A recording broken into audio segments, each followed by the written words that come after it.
حدیث نمبر 3482۔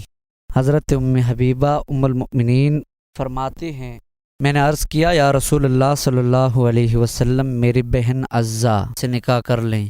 رسول اکرم صلی اللہ علیہ وسلم نے فرمایا، کیا تم اس بات کو پسند کرتی ہو؟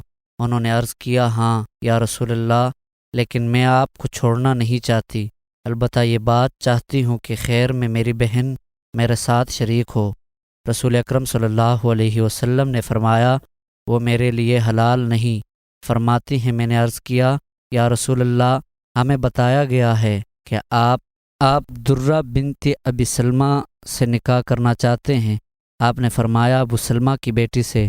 انہوں نے عرض کیا، جی ہاں۔ آپ نے فرمایا، اگر وہ میری گود میں پرورش نہ پاتی پھر بھی وہ میرے لیے حلال نہ تھی، وہ میری رضائی بھتیجی ہیں۔ مجھے اور اس کے باپ ابو سلمہ کو سویبہ نے دودھ پلایا ہے، پس تم مجھ پر اپنی بیٹیوں اور بہنوں کو پیش نہ کرو۔